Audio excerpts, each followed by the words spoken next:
ಎಲ್ಲರಲ್ಲೂ ದೋಷ ಕಾಣೋದು ಮೊದಲು, ಮತ್ತು ಎಲ್ಲದ್ರ ಬಗ್ಗೆ ಒಂಥರ ಒಂದು ತಾತ್ಸಾರದಿಂದ ಮಾತಾಡೋದು, ಅದನ್ನು ರೂಢಿ ಮಾಡ್ಕೊಂಬಿಟ್ಟಿದ್ದಾರೆ ಅಂತ ಅನಿಸುತ್ತೆ. ಅವರಿಗೆ ನನ್ನ ಬಗ್ಗೆ ಏನು ಅನಿಸುತ್ತೋ ಗೊತ್ತಿಲ್ಲ, ಅವ್ರು ಏನಾರು ತಿಳ್ಕೊಳ್ಳಿ. ನೀವು ನನಗೆ ಕೊಡ್ತೀರಾ ಅಂತಂದರೆ ಹುಚ್ಚುಳ್ಳ ಮಗನೆ ಅಂತೆಲ್ಲ ಬೈದ್ಬಿಡೋರು. ಅವ್ರಿಗೆ ಏನು ನನಗೆ ಕೊಡ್ತಾ ಇರಲಿಲ್ಲ ಅವರು. ಅವರು ನನ್ನ ಪರಿಚಯ ಮಾಡ್ಕೊಳ್ಬೇಕಾದ್ರೆ ಬರವಣಿಗೆಯಲ್ಲಿ ಏನಂತ ಬರೆದಿದ್ದಾರೆ ಅಂದರೆ ಈತ ಹುಂಬ ಅಂತ ಬರೆದಿದ್ದಾರೆ. ಎಂಜಲ್ ತಿನ್ನವರು ಬ್ರಾಹ್ಮಣ ಬೊಮ್ಮನ ಬುದ್ಧಿ ತೋರಿಸ್ಬಿಟ್ಟ, ಈ ಥರದ್ದೆಲ್ಲ ಮಾತಾಡೋದಿರುತ್ತೆ. Have seen. ಆ್ಯಕ್ಚುಲಿ ಈ ಕನ್ನಡದಲ್ಲಿ ಜಾತಿ ಸಮಸ್ಯೆ ಇದ್ದಿದ್ದರಿಂದ ನಾನು ಜಾಸ್ತಿ ಇಂಗ್ಲೀಷ್ ಕಡೆ, ಇಂಗ್ಲೀಷ್ ಥಿಯೇಟರ್ ಕಡೆ, ಇಂಗ್ಲೀಷ್ ಲಿಟ್ರೇಚರ್ ಬಗ್ಗೆ, ಇದು ಗ್ಲೋಬಲ್ ಪಾಲಿಟಿಕ್ಸ್ ಬಗ್ಗೆ, ನಾನು ಇಂಗ್ಲೀಷ್ ಜರ್ನಲಿಸ್ಟ್ ಅದಕ್ಕೆ ಕೂಡ. ಕಮರ್ಷಿಯಲ್ ಸಿನಿಮಾರು ಇವಾಗ ನನ್ನ ಕರೆಯೋದಿಲ್ಲ. ಯಾಕೆ ಕರೆಯಲ್ಲ ಅಂದರೆ ನನ್ನ ರೇಟ್ ತುಂಬ ಜಾಸ್ತಿ. ಈಗ ಬಾಲಿವುಡ್ ಬಗ್ಗೆ ಮಾತಾಡೋದಾದರೆ ಇತ್ತೀಚಿನ ದಿನಗಳಲ್ಲಿ ರೆಪ್ಯುಟೇಷನ್ ಡೌನ್ ಆಗ್ತಾ ಇದೆ, ಒಳ್ಳೆ ಮೂವೀಸ್ ಬರ್ತಾ ಇಲ್ಲ ಅಂತ. ಯಾಕೆ ಹಾಗೆ? ಬಾಲಿವುಡ್ ಅಲ್ಲ, ಆಲ್ ಓವರ್ ಇಂಡಿಯಾ ಅಲ್ಲ, ಆ ಥರದ್ದು ಏನಿಲ್ಲ. ಈಗ ನೀವು ಈಗ ಮಲಯಾಳಂ ಸಿನಿಮಾನ ಎಲ್ಲರೂ ನೋಡ್ತಾರೆ, ಎಲ್ಲರೂ ಹೊಗಳ್ತಾರೆ ಅಂತಂದರೆ, ಮಲಯಾಳಂ ಸಿನಿಮಾ ಒಂದು ಅವರು ಭಾಳ ಡಿಸಿಪ್ಲಿನ್ಡ್ ಬಜೆಟಲ್ಲಿ ಒಂದು ಆರ್ಟಿಸ್ಟಿಕ್ ಅದು ಫಿಲ್ಮನ್ನು ಅವರು ಮಾಡೋದಕ್ಕೆ ಒಂದು ಕಲ್ಚರ್ನ ಡೆವಲಪ್ ಮಾಡ್ಕೊಂಡಿದ್ದಾರೆ. ಒಂದು ಸ್ಮಾಲ್ ಬಜೆಟ್ ಫಿಲ್ಮ್ಗೆ ದೊಡ್ಡ ಆ್ಯಕ್ಟರ್ಸ್ ಸಿಗ್ತಾರೆ ಅವ್ರಿಗೆ, ಓಕೆ, ಮತ್ತು ಒಳ್ಳೆ ರೈಟರ್ಸ್ ಸಿನಿಮಾ ಮಾಡೋದಕ್ಕೆ ತಗೊಳ್ತಾರೆ ಅವರು, ಆಯಿತಾ. ಜ್ಞಾನಪೀಠ ಅವಾರ್ಡ್ ವಿನ್ನರ್ಸ್ ಸಿನಿಮಾನ ಬರೆಯೋದಕ್ಕೆ ಅವ್ರಿಗೆ ಸಿಗೋರು. ಅವರು ಅದೆಲ್ಲ ಆ ಥರದ್ದು ಮಾಡ್ಕೊಂಡಿರ್ತಾರೆ ಅವರು. ಜ್ಞಾನಪೀಠ ಅಷ್ಟೇ ಅಲ್ಲ, ಸಾಹಿತ್ಯ ಅಕಾಡೆಮಿ ಆ ಥರ ದೊಡ್ಡ ದೊಡ್ಡ ರೈಟರ್ಸ್ ಯಾರ್ಯಾರು ಸಿಗ್ತಾಯಿದ್ರು ಅವರೆಲ್ಲ ಅವ್ರಿಗೆ ಹೆಲ್ಪ್ ಮಾಡ್ತಾಯಿದ್ರು. ಮತ್ತು ಅವರು ಈಗ ನೋಡಿ 2011 ಸೆನ್ಸಸ್ಸಲ್ಲಿ ಎಷ್ಟು ಜನ ಮಲಯಾಳಂ ಸ್ಪೀಕರ್ಸ್ ಅಂದರೆ ಐ ಥಿಂಕ್ 97% ಏನೋ ಅವ್ರಿಗಿತ್ತು. ಸೊ ಈಗ ನಾನು ನಿಮಗೊಂದು I'm going to tell you what is an axiom ಅಂದರೆ, ನಾನು ನಂಬಿರೋ ಸತ್ಯ ಅಂದರೆ ನನಗೆ ಪ್ರತ್ಯಕ್ಷ ಸತ್ಯ ಅನ್ಸೋದು, ಅದು ಪ್ರೂವ್ ಮಾಡೋಕ್ಕಾಗಲ್ಲ, ನನಗನ್ಸೋದು ಅದು. ನಾನು ಆಕ್ಸಿಯಮ್ ಏನಂದರೆ, ಜಗತ್ತಲ್ಲಿ ಮಲಯಾಳಂ ಮಾತಾಡೋ ಎಲ್ಲ ಜನನೂ ಕೇರಳದವರೇ ಅಂತ ಹೇಳೋದು ಕರೆಕ್ಟ್ ಇರುತ್ತಲ್ವ? ಅಂದರೆ ಅವ್ರ ಪಾಪ್ಯುಲೇಷನ್ ಅಷ್ಟಿದೆ. ಕೇರಳದಲ್ಲಿದ್ದಾರಲ್ಲ ಅಷ್ಟೇ ಅಲ್ಲ ಅವ್ರ ಪಾಪ್ಯುಲೇಷನ್ ಇರೋದು. ಆ್ಯಕ್ಚುಲಿ ಅವ್ರ ಪಾಪ್ಯುಲೇಷನ್ ಅಷ್ಟಿದೆ. ಅವ್ರು ಅಷ್ಟು ಜನ ಮಲಯಾಳಂ ಸಿನಿಮಾ ನೋಡ್ತಾರೆ. ಕರ್ನಾಟಕದಲ್ಲಿ ಅದೇ ಸೆನ್ಸಸ್ಸಲ್ಲಿ ಕನ್ನಡ ಸ್ಪೀಕರ್ಸ್ 67% ಏನೋ ಅಷ್ಟಿದೆ. ಇಲ್ಲಿ ಕರ್ನಾಟಕದಲ್ಲೇ 100% ಕನ್ನಡಿಗರಿಲ್ಲ. ಕರ್ನಾಟಕದ ಹೊರಗಡೆ ಕರ್ನಾಟಕದಿಂದ ಹೋದವರು 100% ಕನ್ನಡಿಗರಲ್ಲ ಅವರು ಎಲ್ಲರೂ. ಮತ್ತು ಕರ್ನಾಟಕದಲ್ಲಿ ಇರುವ 67% ಕನ್ನಡ ಮಾತಾಡ್ತೀನಿ ಅಂತ ಹೇಳೋರು ಅವರೆಲ್ಲರೂ ಎಲ್ಲ ಭಾಷೆ ಪಿಕ್ಚರ್ಗಳನ್ನು ನೋಡ್ತಾರೆ ಅಂತ ನನ್ನ ಅಭಿಪ್ರಾಯ. ಕೆಲವ್ರು ಬಿಟ್ಟರೆ ಎಲ್ಲರೂ ಎಲ್ಲ ಭಾಷೆ ಪಿಕ್ಚರ್ ನೋಡ್ತಾರೆ. ಈಗ ನೀವು ಮಂಗಳೂರವ್ರಿಗೆ ನಿಮ್ಮ ಕನ್ನಡ ಸಿನಿಮಾದ ವ್ಯಾಮೋಹ ನಿಮಗೇನು ಇರೋದಿಲ್ಲ. ನಾವು ನೋಡ್ದಂಗೆ ನಮಗಿರೋ ಹಾಗೆ ನಮ್ಮ ಕಡೆ ಇರೋವ್ರಿಗೆ ಕನ್ನಡ ಸ್ಟಾರ್ಸ್ ಬಗ್ಗೆ ಎಲ್ಲ ನಿಮಗೇನು ಅಷ್ಟು ದೊಡ್ಡ ಇದು, ಅವರೇನು ದೊಡ್ಡ ಸ್ಟಾರ್ಸ್ ನಿಮ್ಗಾಗಿರಲ್ಲ. ಅಕಸ್ಮಾತ್ ನಾನು ಬೀದಿಲಿ ನಡ್ಕೊಂಡು ಹೋಗ್ತಾಯಿದ್ರೆ ಮಂಗಳೂರಿನಲ್ಲಿ ನನ್ನ ಬಂದು ಯಾರು ಮಾತಾಡಿಸ್ತಾರೆ ಅಂತ ನನಗೇನು ನಂಬಿಕೆ ಇಲ್ಲ, ಆಯಿತಾ. ಆದರೆ ಆ ಥರದ್ದು ಇದೆ ಕರ್ನಾಟಕದ್ದು. ಸೊ ನಮ್ಮ ಕಷ್ಟ ಬೇರೆ ಇದೆ. ನಾವು ಮಲಯಾಳಂ ಥರ ನಾವು ಹೆಸರು ಮಾಡೋದಕ್ಕೆ ನಮಗೆ ನಮ್ಮದೇ ಆಡಿಯನ್ಸ್ ಇಲ್ಲ. ಮತ್ತು ನಾವು ನಮ್ಮ ಕಾಲ ಮೇಲೆ ನಾವೇ ಚಪಡಿಕಲ್ಲಿ ಹಾಕ್ಕೊಂಡಿದ್ದೀವಿ. ಏನಂದರೆ ಡಬ್ಬಿಂಗ್ ಮಾಡೋದಕ್ಕೆ ಬಿಡದೆ ಏನಾಗಿದೆ ಅಂದರೆ, ಈಗ ಡಬ್ಬಿಂಗ್ ಮಾಡೋಕ್ಕೆ ಬಿಟ್ಟಿದ್ದಿದ್ರೆ, ಈಗ ಒಂದು ರಜನಿಕಾಂತ್ ಚಿರಂಜೀವಿ ಫಿಲ್ಮು ಇದ್ದಿದ್ರೆ ಕನ್ನಡದಲ್ಲೇ ನೋಡ್ತಾ ಇದ್ರು ಅದನ್ನ, ಓಕೆ. ಅವಾಗ ಎಲ್ಲ ಥಿಯೇಟ್ರಲ್ಲೂ ಕನ್ನಡ ಸಿನಿಮಾನೇ ನಡೀತಾ ಇರೋದು. ಡಬ್ಬಿಂಗ್ ಇದ್ರೂ ಅದು ಕನ್ನಡದಲ್ಲಿ ಇರ್ತಿತ್ತು. ಕನ್ನಡ ಸಿನಿಮಾ ನೋಡೋದು ಅಭ್ಯಾಸ ಮಾಡ್ಕೊಂಡಿರೋರು ಅವಾಗವರು. ನಮ್ಮಲ್ಲೂ ಯಾವುದಾದ್ರು ದೊಡ್ಡ ಫಿಲ್ಮ್ ಬಂದರೆ ನೋಡ್ತಾ ಇದ್ವಿ ನಾವು. ಈಗೇನಾಗಿದೆ, ನಮ್ಮಲ್ಲಿ ಆ ಸಿನಿಮಾಗಳೆಲ್ಲ ತೆಲುಗಲ್ಲೇ ಬರುತ್ತೆ ಅಥವಾ ತಮಿಳಲ್ಲೇ ಬರುತ್ತೆ. ಅದನ್ನು ಹೋಗಿ ಅದಕ್ಕೆ ಫ್ಯಾನ್ಸ್ ಆಗಿಬಿಟ್ಟಿದ್ದಾರೆ, ಆ ಭಾಷೆನೂ ಕಲ್ತ್ಕೊಂಡಿದ್ದಾರೆ. ಇವರು ಅದರ ರೀಮೇಕ್ ಮಾಡ್ತಾರೆ. ಈಗ ಬಿಟ್ಟಿದ್ದಾರೆ ಏನೋ ಗೊತ್ತಿಲ್ಲ, ಬಟ್ ಕನ್ನಡದಲ್ಲಿ ರೀಮೇಕ್ ಮಾಡೋದು ತುಂಬ ದೊಡ್ಡ ಕಲ್ಚರ್ ಇತ್ತು. ಅವ್ರು 45 ಕೋಟಿ ಖರ್ಚು ಮಾಡಿದ್ದನ್ನು 4 ಕೋಟಿಲಿ ಮಾಡೋಕ್ಕೆ ಹೋಗಿ ಎರಡೂ ನೋಡಿದವ್ರಿಗೆ ಇದು ಕಳಪೆ ಅನ್ಸೋಕ್ಕೆ ಶುರು ಆಗುತ್ತೋ ಇಲ್ಲೋ. ಅವ್ರು ಆ ಭಾಷೆ ನೋಡೋದು ಕಲ್ತ್ಕೊಂಡು ಇದ್ದಾರೆ ಅವರು.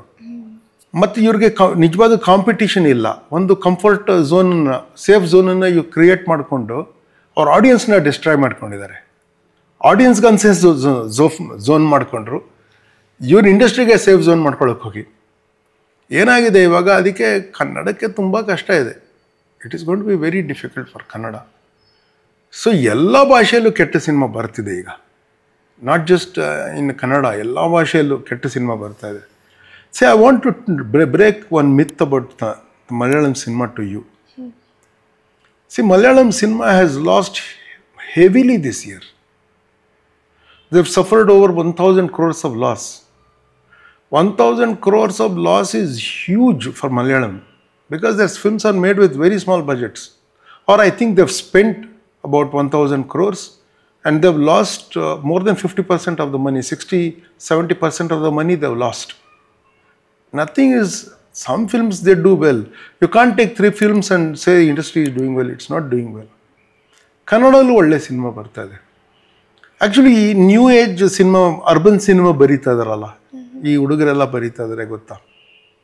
ನೋಡಿ, ಯಾರ್ದು ಒಂದು ಹೆಸರು ಹೇಳೋದು ಯಾಕೆ ಗೊತ್ತಾ ಅಂತ ಹೇಳಿದ್ರೆ, ಬೇರೆ ಯಾರ್ದು ಆ ಥರ ತುಂಬ ಸಿನಿಮಾ ಬರ್ತಾ ಇದೆ, ಬೇರೆಯವ್ರಿಗೆ ಬೇಜಾರಾಗತ್ತೆ. ನಾ ಎಲ್ಲ ನೋಡಿರಲ್ಲ ಅದಕ್ಕೆ. ಅಂದರೆ ಅರ್ಬನ್ ಯಂಗ್ ಪೀಪಲ್, ಅವ್ರದ್ದು ಲವ್, ಅವ್ರದ್ದು ಅರ್ಲಿ ಮ್ಯಾರೇಜು, ಡಿಫಿಕಲ್ಟೀಸು, ಅವ್ರ ಕೆಲಸಕ್ಕೆ ಹೋಗೋದು, ಕೆಲಸದಲ್ಲಿ ಆಗೋ ಡಿಫಿಕಲ್ಟೀಸು, ಮತ್ತು ಬೆಂಗಳೂರಿನಲ್ಲಿ ಮಾಡೋ ಬದುಕು, ಲೈಫ್, ಆ ಥರದ್ದೆಲ್ಲ ಸಿನಿಮಾ ಬರುತ್ತಲ್ಲ. See, they still don't have the craft of screen writing correctly, you know. ಅದು ಚೆನ್ನಾಗಿ ಕಲ್ತ್ಕೊಂಡ್ರೆ, they over write dialogue, you know. Don't, ಸಿನಿಮಾದ ಪ್ರಿನ್ಸಿಪಲ್ ಇದೆ, ಶೋ ಡೋಂಟ್ ಟೆಲ್, ಇದೆಲ್ಲ ಅದು ಫಾಲೋ ಮಾಡಲ್ಲ ಅವರು. ತುಂಬ they think dialogue will make you heroic, you know. Dialogue doesn't make, action make you heroic. Anyway, ಅವರು ಆ್ಯಕ್ಷನ್ ಆದರೂ ಹೊಡೆದಾಟ ಅಲ್ಲ. What hero does or heroine does makes you heroic. Okay, ಬಾಸ್ಗೆ ಎದುರಿಸಿ ಮಾತಾಡೋದು, ವಿಸಲ್ ಬ್ಲೋವರ್ ಆಗೋದು, ಅದು ಹೀರೋಯಿಕ್. ಸೊ ಆ ಥರದ್ದು ಮಾಡೋಕ್ಕಾಗ್ತಾಯಿಲ್ಲ. ಬಟ್ ಅದನ್ನು ನೋಡಿದ್ರೆ I feel there is hope. If they can just get some kind distribution thing. ನಮಗೆ ನೋಡಿ, ನಮ್ಮಲ್ಲಿ OTT ಪ್ಲ್ಯಾಟ್ಫಾರ್ಮ್ ಇಲ್ಲ. ಒಂದು Kannada great entertainment channel is not there to buy our films. Okay, they don't come forward to buy Kannada cinema. They don't tie up with the industry. ಎಲ್ಲರೂ ಬೇರೆಯವ್ರು ಮಾಡ್ಕೊಳಕ್ಕೆ ಬಂದಿದೆ, ನಮಗೆ ಬರಲ್ಲ. ನಮ್ಗೆ ಯಾಕೆ ಬರಲ್ಲ ಅಂದರೆ ಜಾತಿಯಿಂದ. ಸಿ, ನಾ ಹೇಳೋದು, you can do jati reservation, all that is necessary. You should do up to the point. Allow everyone equal access to education, to skills learning, for training, but in the market allow competition.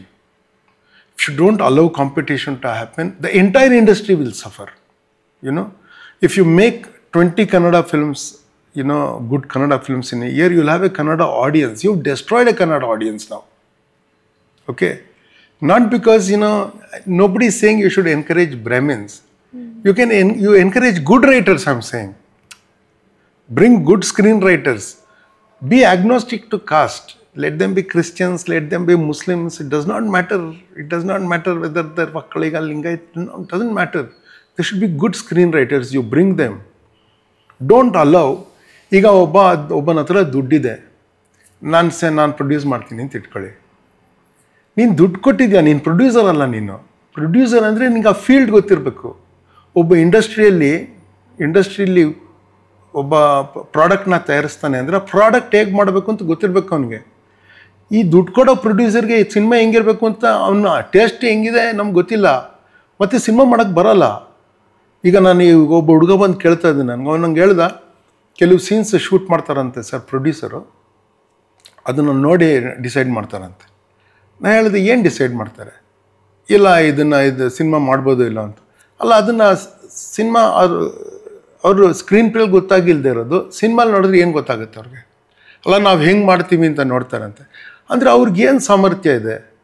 ಈಗ ಅವ್ರು brain surgery ಮಾಡ್ತಾರೆ, ಹಂಗೆ ಹೋಗಿ ನೋಡ್ಬಿಟ್ಟು ಏನು ಮಾಡಬೇಕು ಅಂತ ಹೇಳ್ತಾರೆ ಅವರು ಡಯಾಗ್ನೋಸಿಸ್ ಮಾಡೋದಕ್ಕೆ ಅವ್ರಿಗೇನು ಸಾಮರ್ಥ್ಯ ಇದೆ?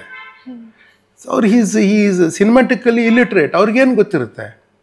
ಅವ್ರೇನ್ರಿ ನನ್ನ ಪರೀಕ್ಷೆ ಮಾಡೋದು? ನಾನು ಹೇಳಿದೆ ಅವ್ರಿಗೆ, ಹೇಳಿ, ನಾನು ಅವ್ರನ್ನ ಬಂದು ಮೀಟ್ ಮಾಡ್ತೀನಿ, because I want to know if is capable of being a producer ಅಂತ ಅಂದೆ ನಾನು. ನಿಮಗೆ ಆರೋಗಂಟ್ ಅನ್ಸ್ಬೋದು, but actually this is what it should be ಅಲ್ಲ. ಇದಿಲ್ಲ ಕನ್ನಡ ಸಿನಿಮಾಲಿ, ಈ ಪ್ರೊಫೆಷನಲಿಸಮ್ ಇಲ್ಲ. The only one company where I signed a contract is I think PRK. ಇಲ್ಲಿ ಎಲ್ಲಿ ಕಾಂಟ್ರಾಕ್ಟು, ಏನು ಸಿಸ್ಟಮೇ ಇಲ್ಲ ಇಲ್ಲಿ. It's in a very bad state. They have to wake up or they'll be overtaken by other languages. Because see, ಇವ್ರಿಗೆ ರಿಸೆಂಟ್ಮೆಂಟ್ ಇರ್ಬೋದು ಬೇರೆ languages, normal ಕನ್ನಡಿಗಸ್ಗೆ ಇರಲ್ಲ ರಿಸೆಂಟ್ಮೆಂಟ್. ಅವರೇ ಮಲಯಾಳಂ ಸಿನಿಮಾ ಎಲ್ಲ ನೋಡಿ ಇದು ಚೆನ್ನಾಗಿದೆ ನೋಡಿದ್ಯಾ, ಇದನ್ನು ನೋಡಿದ್ದೀರಾ ಈ ತಮಿಳ್ ಫಿಲ್ಮು, ಏನು ಬ್ಯೂಟಿಫುಲ್ ಅಂತ ನಾನು ಹೇಳ್ತಾ ಇರ್ತೀನಿ. ಎಲ್ಲ ಭಾಷೆನೂ ನೋಡ್ತಾ ಇರ್ತಾರೆ. TV ಎಲ್ಲ ಬಂದು OTT ಎಲ್ಲ ಬಂದು ಏನು ರೀ ಇವಾಗ ಹಳೆ ಕಾಲದ ಕಥೆ ಇಟ್ಕೊಂಡು ಏನು ಮಾಡ್ತೀನಿ ನೀವು? So, good roles you do not get in Kannada cinema easily because they don't write good roles. That is the summary of what I am saying. ನೀವು ಎಡಿಟ್ ಮಾಡಿ ಹೆಂಗಾದ್ರು, but this is a summary of it. I don't get good roles in Kannada. So OTT ಬಗ್ಗೆ ಹೇಳಿದ್ರಿ. OTT platform ಅನ್ನೋದು ಒಂದು defensive ಅಥವಾ marketing strategy ಥರ use ಮಾಡ್ತಿದ್ದಾರೆ ನೋಡ್ರಿ. OTT ಪ್ಲಾಟ್ಫಾರ್ಮ್ ಅಂದರೆ ಈಗ ಒಂದು 30 ಮಿಲಿಯನ್ ಸಬ್ಸ್ಕ್ರೈಬರ್ಸ್ ಇರ್ತಾರೆ ಅಂತ ಇಟ್ಕೊಳ್ಳಿ. ಯಾವುದೋ ಒಂದು OTT ಪ್ಲ್ಯಾಟ್ಫಾರ್ಮ್ಗೆ ಅವರೊಂದು ಹೊಸ ಫಿಲ್ಮ್, ಒಂದು ಹೊಸ ಏನೋ ರಿಲೀಸ್ ಮಾಡ್ತಾರೆ, ಸೀರಿಯಲ್ಲು, ಹೊಸ ಸೀರೀಸು, ಫಿಲ್ಮು ರಿಲೀಸ್ ಮಾಡ್ತಾರೆ ಅಂತ ಇಟ್ಕೊಳ್ಳಿ. Let's A 10 million people watch it. First day ನೋಡೋದಕ್ಕೆ 100 ರೂಪೀಸನ್ನು ಚಾರ್ಜ್ ಮಾಡ್ತೀನಿ. 10 million subscribers, okay, let's they pay 100 rupees, okay, it becomes 1000 million. 1000 means 100 crores on one day, okay. How many people will watch it? So on average, let's say 2 people watch, let's say, one subscription, okay. 2 million people watch it the first day. That is the kind of earning in OTT. Okay. The distributor is the exhibitor in essence. Or the distributor exhibitor are too close to each other. Okay. They have control over the thing in the big, because you choose the exhibitor. Emanel TV irutte. You can turn that screen to show this film or to show that film, alva. You can change the content. So the distributor and exhibitor are tied. Okay. It is a B2C. There is no middle person. Okay. So the money goes all to the platform. So they can actually spend more money on the content. Okay. See, I'll give you an example. ನೀವು ಅರ್ಥ ಮಾಡ್ಕೊಳ್ಳಿ. ಈಗ ನಾನು ಈ trip ನಾನು 5 ದಿನ ಬಾಂಬೆಗೆ ಹೋಗಿ ಬಂದೆ. 4 nights I stayed. ಓಕೆ. ಒಂದು ನೈಟ್ಗೆ ಹೋಟೆಲ್ಗೆ ಒಂದು 15,000 ರೂಪಾಯಿ ಆಗುತ್ತೆ. ನಾನಲ್ಲಿ ಹೋಟೆಲಲ್ಲಿ 2 ಮೀಲ್ ತಿಂದರೆ ಒಂದು 20,000 ರೂಪಾಯಿವರೆಗೂ ಆಗಿಬಿಡುತ್ತದೆ. ತುಂಬ ಎಕ್ಸ್ಪೆನ್ಸಿವ್ ಇರುತ್ತೆ ಹೋಟೆಲ್. ನನಗೆ ಅಂತ ಬೆಳಗಿಂದ ರಾತ್ರಿ ಕ್ಯಾಬ್ ಇರುತ್ತೆ. ಓಕೆ. AC ಇನೋವಾನೋ ಕ್ರಿಸ್ಟಾನೋ ಇರುತ್ತದು. ಓಕೆ. ಆ ಡ್ರೈವರು, ಆ ಕ್ಯಾಬ್ ಹೈರು, ಓಕೆ, ನಂದು ಏರ್ ಫೇರು, ಬಿಸ್ನೆಸ್ಸು ಪ್ರೀಮಿಯಮ್ ಎಕಾನಮಿನೋ ಕೊಡ್ತಾನೆ ಅಂತ ಇಟ್ಕೊಳ್ಳಿ. ಓಕೆ. ಮತ್ತು ನಂದು ರೇಟು 5 ದಿನಕ್ಕೆ. ನನ್ನ ಮೇಲೆ ಈ 5 ದಿನದಲ್ಲಿ ಅವರು ಒಂದು 15 ಲಕ್ಷ ಖರ್ಚು ಮಾಡಿರ್ತಾರೆ ಈ 5 ದಿನದಲ್ಲಿ. ಓಕೆ. ಯಾಕಂದರೆ ವ್ಯಾನಿಟಿ ವ್ಯಾನ್ದು ಎಕ್ಸ್ಪೆನ್ಸ್ ಇರುತ್ತೆ, ಆಯಿತಾ. Apart from the shooting expense ಇರುತ್ತೆ, ಅದು ನನ್ನ ಮೇಲೆ ಖರ್ಚು ಮಾಡಿಲ್ಲ, ಅದು ಪ್ರೊಡಕ್ಷನ್ಗೆ ಖರ್ಚು ಮಾಡಿದ್ದಾರೆ. ಎಕ್ಸ್ಕ್ಲೂಸಿವ್ಲಿ ನನ್ನ ಮೇಲೆ ಈ 5 ದಿನದಲ್ಲಿ 15 ಲಕ್ಷ ಖರ್ಚು ಮಾಡಿರ್ತಾರೆ, ಆಯಿತಾ. ನನ್ನ ಅಕಸ್ಮಾತ್ ಅವರು 3 ದಿನ ಬಳಕೆ ಮಾಡಿದ್ರು ಅಂತ ಇಟ್ಕೊಳ್ಳಿ, 1 ಕೋಟಿ 1.5 ಕೋಟಿ ಖರ್ಚು ಮಾಡಿರ್ತಾರೆ ಬರೀ ನನ್ನ ಮೇಲೆ. ಓಕೆ. ಹೋಗಿ ಬರೋದಕ್ಕೆ ಒಂದು 15 ದಿನ ಅಂದರೆ ಲೆಸ್ ದ್ಯಾನ್ 1 crore ಖರ್ಚು ಮಾಡಿರ್ತಾರೆ. ಓಕೆ. ಒಂದು ವೆಬ್ ಸೀರೀಸ್ಗೆ ಒಂದು 60 ದಿನ ಮಾಡ್ತಾರೆ ವೆಬ್ ಸೀರೀಸ್ ಅಂತ ಇಟ್ಕೊಳ್ಳಿ. ಎಷ್ಟು ಖರ್ಚಿರಾಗ್ಬಿರ್ಬೋದು ರೀ ಅವ್ರಿಗೆ? Just think about it. Understand? C, that is the kind of money they can get for A 8 episode, 10 episode web series.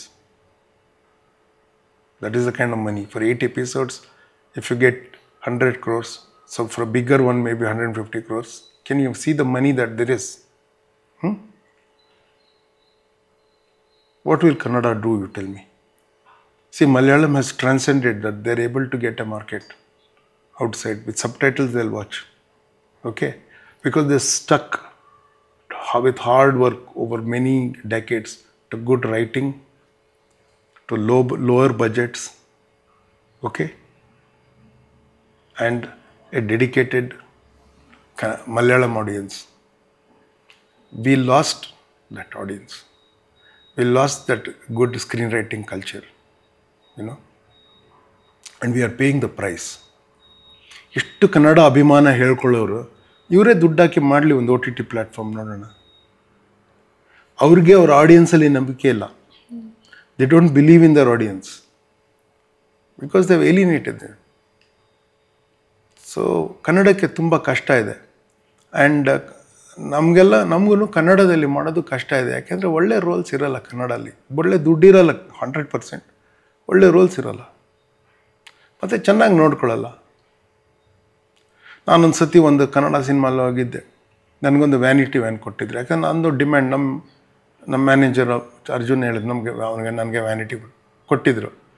Last day of shooting ಇತ್ತಲ್ಲ, ಆವಾಗ ಆ ಪ್ರೊಡ್ಯೂಸರ್ ಕಡೆಯವ್ರು ಬಂದುಬಿಟ್ಟು 4-5 ಜನ ಬಂದು ಅಲ್ಲಿ ಒಳಗಡೆ ಕೂತ್ಕೊಂಡು ಅಲ್ಲಿ ಚಿಕ್ಕ ಟಾಯ್ಲೆಟು ಅದನ್ನು ಎಲ್ಲರೂ ಯೂಸ್ ಮಾಡಿ ಒಳಗೆ ಹೋಗೋಕ್ಕಾಗದಿರೋ ಥರ ಮಾಡಿ ಎಲ್ಲ ಗಲೀಜು ಮಾಡಿ ಅಲ್ಲಿ ಬೋನ್ಗೀನೆಲ್ಲ ತಿಂದು ಬಿಸಾಕಿ ನನಗೆ ಹೊರಗಡೆ ಬಿಸಿಲಲ್ಲಿ ಒಂದು ಚೇರ್ ಹಾಕಿ ನಾನು ಕೂತ್ಕೊಂಡೆ ಮುಗಿಸೋರ್ಗು. ಲಾಸ್ಟ್ ಸೀನಿಗೆ ಬಂದಿತ್ತು. They don't need me anymore after this. ನನಗೆ ಅವಮಾನ ಮಾಡಿ ಹೋಗಿದ್ರು. ಓಕೆ, ಕನ್ನಡದಲ್ಲಿ ಕನ್ನಡ ಸಂಸ್ಕೃತಿ ಒಂದಿದೆ, ಸಜ್ಜನಿಕೆ ಅದೆಲ್ಲ ಇದೆ ಗೊತ್ತಾ. ಕನ್ನಡ ಸಂಸ್ಕೃತಿ ಒಂದಿದೆ. ಆ ಕನ್ನಡ ಸಂಸ್ಕೃತಿ ಕನ್ನಡ ಸಿನಿಮಾ ಸಂಸ್ಕೃತಿಯಲ್ಲಿ ಇಲ್ಲ. ಸೊ ನಿಮ್ಮ ಪ್ರಕಾರ ಒಂದು ಮೂವಿ ಹೇಗಿರಬೇಕು, ಅದರಲ್ಲಿ ಸ್ಟೋರಿ ಟೆಲ್ಲಿಂಗ್ನ ಅಥೆಂಟಿಸಿಟಿ ಬಗ್ಗೆ ಹೇಳೋದಾದರೆ? ನೋಡಿ, ಒಂದು ಸಿನಿಮಾ ಬರಿಬೇಕಾದ್ರೆ ನಿರ್ದೇಶಕನೋ ಅಥವಾ ಇದು ಸ್ಕ್ರೀನ್ ಪ್ಲೇ ರೈಟರು ಯಾರೇ ಇರಲಿ, ಒಂದು ಸಿನಿಮಾನ ಬರಿಬೇಕಾದ್ರೆ ಅವ್ರು ಫಸ್ಟ್ ಸಿನಿಮಾ ನೋಡಿರಬೇಕು. ಅಂದರೆ ರೀಮೇಕ್ ಅಂತಲ್ಲ ಅರ್ಥ. ಏನು ನೋಡಿರಬೇಕು ಅಂದರೆ ನಿನ್ನ ಮನಸ್ಸಲ್ಲಿ ನೀನು ಕಲ್ಪಿಸ್ಕೊಂಡ ಆ್ಯಕ್ಷನನ್ನು ಬರೀಬೇಕು, ನಿನ್ನ ಮನಸ್ಸಲ್ಲಿ ನೀನು ಕಲ್ಪಿಸ್ಕೊಂಡ ಡೈಲಾಗನ್ನು ನೀನು ಬರೀಬೇಕು, ನಿನ್ನ ಮನಸ್ಸಿನಲ್ಲಿ ನೀನು ಕಲ್ಪಿಸ್ಕೊಂಡ ಸೀನನ್ನು ನೀನು ಬರೀಬೇಕು. ಅಂದರೆ ಸಿನಿಮಾಗೆ ಅದರ ಹಿನ್ನೆಲೆ ದೃಶ್ಯ, ಅದನ್ನು ಅದು ನಡುವ ಸ್ಥಳ ನೀನು ಕಲ್ಪಿಸ್ಕೊಂಡು ಬರೀಬೇಕು. ಸಿನಿಮಾ ನೋಡಿದವನು ಸಿನಿಮಾ ಬರೀಬೇಕು. ಅದನ್ನು ಬೇರೆಯವ್ರು ನೋಡೋದಕ್ಕೆ ಅದನ್ನು ಶೂಟ್ ಮಾಡಬೇಕು. The first recording of A film is in the mind of the writer. The film that is in the mind of the writer is written to be recorded, to be shot, and to capture image and sound, to be edited. You know, ಅದಕ್ಕೆ ಏನೇನು ಮಾಡ್ತೀರೋ ಎಲ್ಲ ಮಾಡಿ that recording is shown. The first recording is with the writer. The second recording is on the script. The third recording is on the shooting script. Short breakdown ಎಲ್ಲ ಮಾಡಿಕೊಂಡು director ಇಟ್ಕೊಂಡಿರ್ತಾನೆ. The fourth recording is the post-production film. It is that the people watch. Okay? This is the process. And for a film to be authentic, okay, for the writer to imagine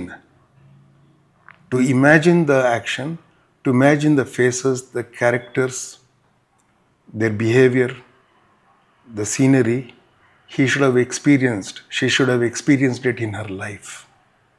Okay, then it is authentic. So that is what a proper screenplay is. Unless they write it, they will actually vanish. Okay, because people will keep on getting smarter. ನೀವು ಜನನ ಇದು ಕಾಂಗ್ರೆಸ್ ಭಕ್ತ ಗೋಧಿ media ಏನಾದ್ರು ಅವಹೇಳನಕಾರಿ ಬರವಣಿಗೆನ ನೀವು ಮಾಡ್ಕೊಂಡು ಹೋಗಿ ನೀವು. Coming generations are getting smarter. ಈಗ ನಿಮಗಿರುವ ತಿಳಿವಳಿಕೆ, ಈಗ ನೀವು ಕೂತಿದ್ದೀರಾ ನಿಶಾಲಿ ಅವರೇ ನೋಡಿ, ಈಗ ನೀವು ಕೂತ್ಕೊಂಡು ಕಾನ್ಫಿಡೆಂಟಾಗಿ ಕಾಲೇಜಲ್ಲಿ ಓದ್ತಾ ಇರೋ ಹುಡುಗಿ ಈ ಥರ ಮಾಡ್ತಾ ಇರೋದು, ನಿಮ್ಮ ಜೊತೆ ನಿಮ್ಮ ಹಾಗೆ ಇರುವ ಯುವಕರು ಇದನ್ನು ಶೂಟ್ ಮಾಡ್ತಾ ಇರೋದು ಯಾತಕ್ಕೆ ಸಾಧ್ಯ ಆಗಿದೆ ಅಂತಂದರೆ you are smarter than weaver. ನಮ್ಮಲ್ಲಿ 1 ಕೋಟಿಯಲ್ಲಿ ಒಬ್ಬರು ಇರ್ತಿದ್ರು ಈ ಥರ, ನಿಮ್ಮಲ್ಲಿ 1,000 ಜನದಲ್ಲಿ ಒಬ್ಬರು ಇರ್ತಾರೆ ಇವಾಗ ಈ ಥರ. ಗೊತ್ತಾಯ್ತಾ? This is the reality of the world, but not just new India.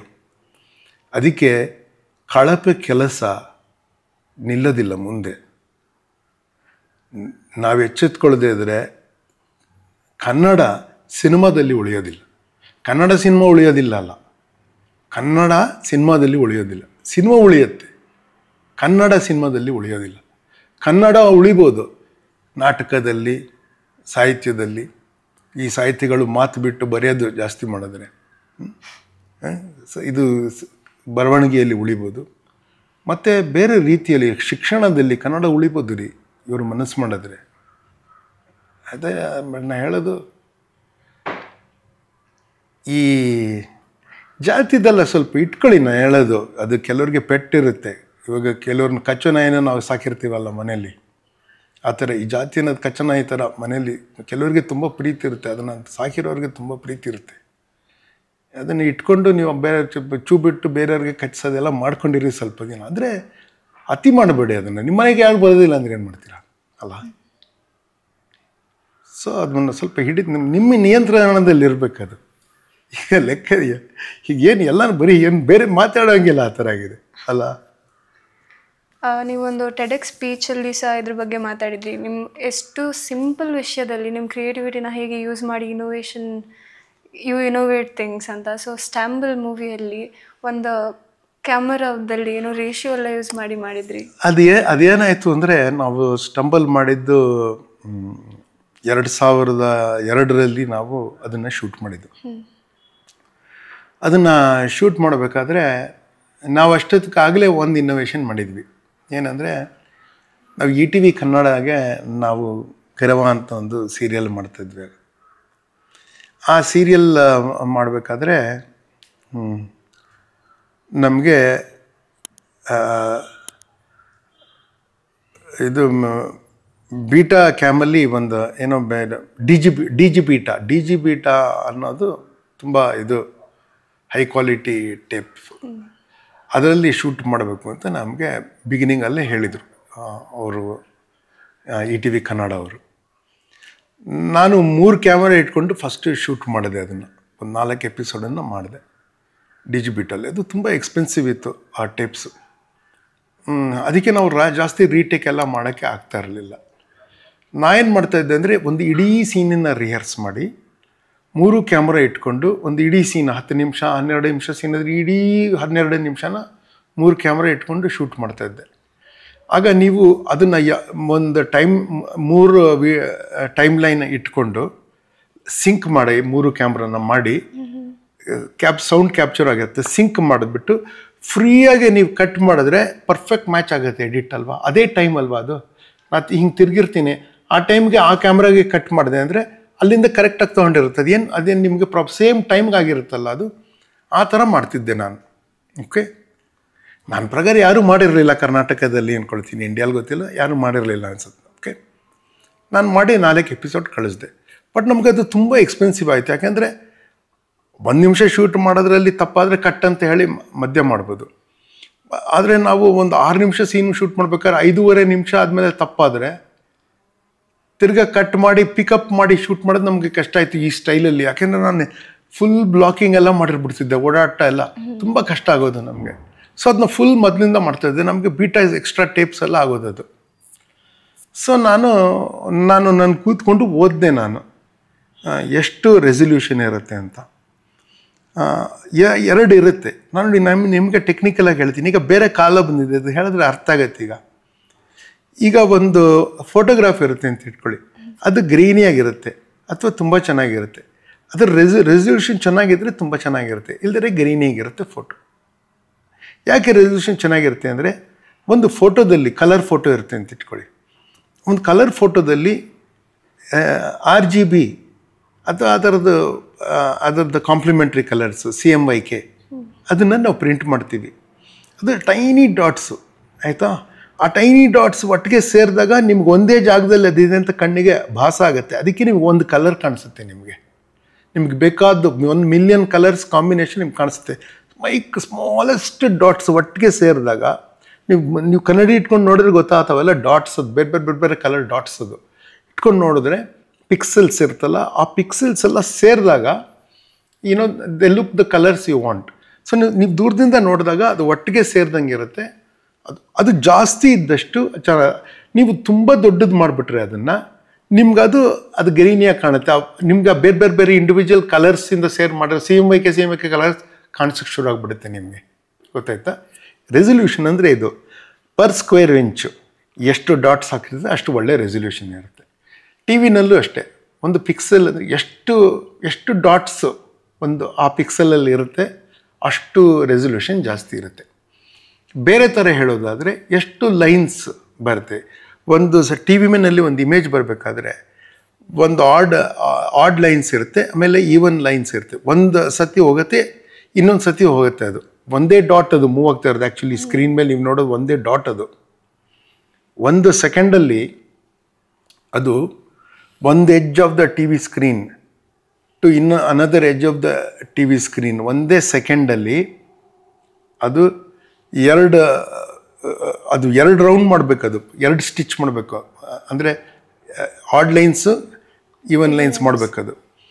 ಒಂದೇ ಸೆಕೆಂಡಲ್ಲಿ ಅದು 50 ಸಲ ಮಾಡುತ್ತೆ ಅದನ್ನು ಇನ್ 1 ಸೆಕೆಂಡ್. ಅದಕ್ಕೆ ನಿಮಗೆ 25 ಫ್ರೇಮ್ಸ್ ಸಿಗುತ್ತೆ ನಿಮಗೆ.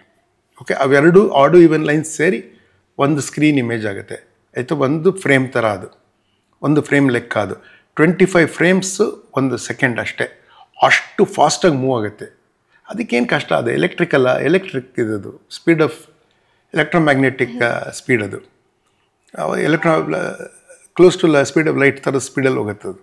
ಸೊ ಅದು ಮೂವ್ ಆಗುತ್ತೆ. ಅದು ಅದರಿಂದ ನಿಮ್ಗೆ ಆ ಇಮೇಜ್ ಕ್ರಿಯೇಟ್ ಆಗುತ್ತೆ. ಕಲರಲ್ಲಿ ಏನಾಗುತ್ತೆ, ಅದು 3 ಸತಿ ಮಾಡಬೇಕದು because should do it once in C RGB ತೊಗೊಳ್ಳಿ, once in R, once in G, once in ಆ ಥರದ್ದು ಮಾಡಬೇಕು. So imagine it's very complexities. Okay, ಅಷ್ಟು ಸತಿ ಮಾಡುತ್ತದು. ಅದರಿಂದ ನಿಮಗೆ ಕಲರ್ ಇಮೇಜ್ ಕಾಣಿಸೋದು. 25 ಫ್ರೇಮ್ಸ್ ಪರ್ ಸೆಕೆಂಡ್ ಬರುತ್ತದು.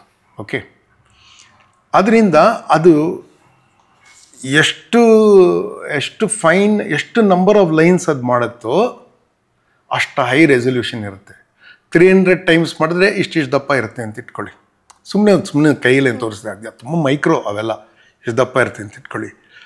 300 ಲೈನ್ಸ್ ಬಂದರೆ 1800 ಲೈನ್ಸ್ ಎಷ್ಟಿರುತ್ತೆ ಅಷ್ಟು ಸತಿ ಹೋಗುತ್ತೆ. ಅಷ್ಟು ಫೈನ್ ಪಿಕ್ಚರ್ ಬರುತ್ತೆ. ಅದು ಹೈಯರ್ ರೆಸಲ್ಯೂಷನ್. ಎಷ್ಟು ಲೈನ್ಸ್ ಜಾಸ್ತಿ ಇರುತ್ತೋ ಅಷ್ಟು ಹೈಯರ್ ರೆಸಲ್ಯೂಷನ್ ಬರುತ್ತೆ. ನಾವೇನು ಕೊಡ್ತೀವಿ 1800 2000 ಲೈನ್ಸ್ ಬೀಟಾ ರೆಸಲ್ಯೂಷನ್ನು ಅಥವಾ DG ಬೀಟಾ ಇನ್ನೂ ಹೈಯರ್ ರೆಸಲ್ಯೂಷನ್ನು ನಾವು ತೊಗೊಂಡು, ಅಥವಾ ಬೀಟಾ ಟೇಪ್ಸಲ್ಲೇ ಮಾಡೋದು 1800 ಲೈನ್ಸಲ್ಲಿ ನಾವು ತೊಗೊಂಡು ನೀವು ಟೆಲಿಕಾಸ್ಟ್ ಮಾಡಿದಾಗ ಏನು ರೆಸಲ್ಯೂಷನ್ ಬರುತ್ತೆ ಅದು ಅಂತ ನೋಡೋದು. ನನಗೆ ಜ್ಞಾಪಕ ಇಲ್ಲ ಆ ಟೈಮಲ್ಲಿ 500 600 ಅಥವಾ ಇನ್ನೂ ಕಮ್ಮಿನೋ ಅಷ್ಟೇ ಬರ್ತಾ ಇದ್ದಿದ್ದು. ನಾನು ಹೇಳಿದೆ, ನಾವು ಅಷ್ಟು ಹೈ ರೆಸಲ್ಯೂಷನ್ ತೊಗೊಂಡು ನಾವು ಆನ್ಲೈನ್ ಎಡಿಟಿಂಗ್ ಮಾಡಿದಾಗ ಕಂಪ್ರೆಸ್ ಆಗುತ್ತೆ, ಅದು ರೆಸಲ್ಯೂಷನ್ ಕಮ್ಮಿ ಆಗುತ್ತದು. ಯಾಕೆಂದರೆ ಅದನ್ನು ಟ್ರಾನ್ಸ್ಫರ್ ಮಾಡ್ತಿರಲ್ಲ, ಟ್ರಾನ್ಸ್ಫರ್ ಮಾಡಿದಾಗ 1800 ಲೈನ್ಸ್ ಪರ್ ಸೆಕೆಂಡಲ್ಲಿ ಟ್ರಾನ್ಸ್ಫರ್ ಮಾಡೋಕ್ಕಾಗಲ್ಲ. ಅದನ್ನ 25 ಫ್ರೇಮ್ಸ್ನ ಟ್ರಾನ್ಸ್ಫರ್ ಮಾಡೋಕ್ಕಾಗಲ್ಲ ನಮಗೆ. ಯಾಕೆ ಡೇಟಾ ಟ್ರಾನ್ಸ್ಫರ್ ರೇಟ್ ಒಂದಿರುತ್ತೆ. ಅದಕ್ಕೆ ಫೈರ್ ವೈರ್ ಟೆಕ್ನಾಲಜಿ ಅಂತೆಲ್ಲ ಕರೀತಾರೆ. ಅದು ಸರಿಯಾಗಿರಲ್ಲ. ಅದು ಬಂದ್ರೂ ಅದು ಲ್ಯಾಂಡ್ ಆಗೋಕ್ಕೆ ಟ್ಯಾಂಕ್ ಥರ, ಆ ಡೇಟಾ ಟ್ಯಾಂಕ್ ಒಂದು ಮದರ್ ಬೋರ್ಡ್ ಇರುತ್ತೆ, ಅದನ್ನ ರಿಸೀವ್ ಮಾಡೋಕ್ಕೆ. ಅಷ್ಟೊಂದು ವೀಡಿಯೋನ ಅದನ್ನ ಸ್ಟೋರ್ ಮಾಡ್ಕೊಳಕ್ಕಾಗಲ್ಲ. ಅದು ಸ್ಟೋರ್ ಮಾಡ್ಕೊಂಡಿದ್ದನ್ನು ಇನ್ನೊಂದು ಫೈರ್ ವೈರಲ್ಲಿ ಸ್ಕ್ರೀನಿಗೆ ಕಳ್ಸೋಕ್ಕಾಗಲ್ಲ. ಇದು ಕಾಂಪ್ಲಿಕೇಶನ್ ಇರುತ್ತೆ. ಸೊ ಎಂಡ್ ನಿಮಗೆ ಸ್ಟೋರ್ ಮಾಡ್ತಿರಲ್ಲ, that will not be the resolution that you captured in. ಇದನ್ನು ನೋಡಿ ಎಷ್ಟು ಟೆಕ್ನಿಕಲ್ ಹೇಳ್ತಿದ್ದೀನಿ. ಇದನ್ನು ನಾನು ಅರ್ಥ ಮಾಡಿಕೊಂಡು ಐ ಸೆಡ್, ಯಾವ ಎಂಡಲ್ಲಿ ಏನು ರೆಸಲ್ಯೂಷನ್ ಇರುತ್ತೋ ಆ ರೆಸಲ್ಯೂಷನ್ದಷ್ಟು ಮಾತ್ರ ಇರೋ ಕ್ಯಾಮ್ರಾ ತೊಗೊಂಬನ್ನಿ ಅಂತಂದೆ ನಾನು. ಸೊ ನಾವು ನಮ್ಮ ಒಬ್ಬರು ಕ್ಲೇ ಕೆಲ್ಟನ್ ಅಂತ ಟೆಕ್ಸಸ್ ಅವರು ಒಬ್ಬರನ್ನ ಕ್ಯಾಮ್ರಾನ ತೊಗೊಂಬರೋಕ್ಕೆ ನಾವು ಕೇಳಿದ್ವಿ. ಅವ್ರನ್ನ ಕಳಿಸಿ ನಾವು 2 ಕ್ಯಾಮ್ರಾ ತರಿಸ್ಕೊಂಡ್ವಿ. ಓಕೆ, ಅದು ಆ ರೆಸಲ್ಯೂಷನ್ ಇತ್ತು.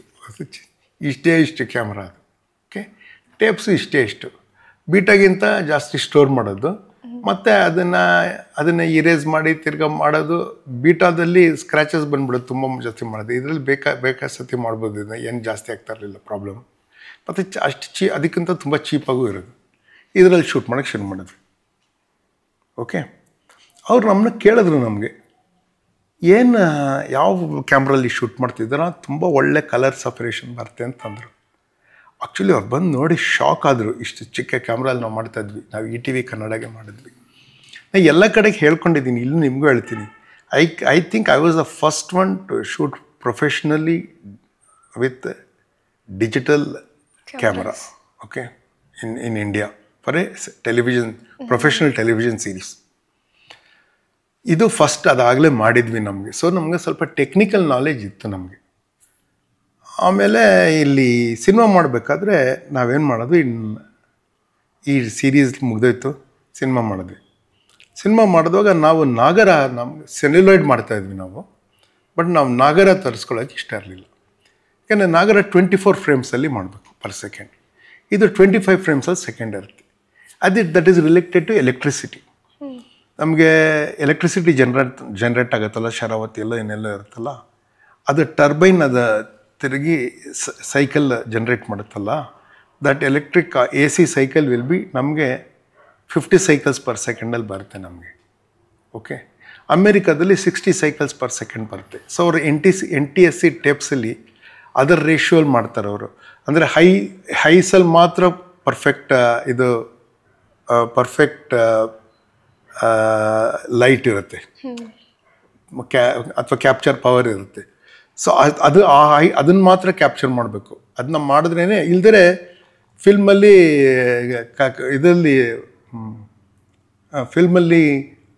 ಗ್ರೇ ಟು ಬ್ರಿಲಿಯಂಟ್ ಆಗ್ತಾ ಹೋಗುತ್ತೆ. ಅಂದರೆ ಡಿಮ್ ಲೈಟ್ ಬಿಗ್ ಲೈಟ್ ಆಗ್ತಾ ಹೋಗುತ್ತೆ. ಆವಾಗ ಮಾತ್ರ ತೊಗೋಬೇಕು. So how do get a moving image ಕ್ಯಾಮ್ರಲ್ಲಿ ಏನು ಬರೋದು, it will open 24 times a second pictures.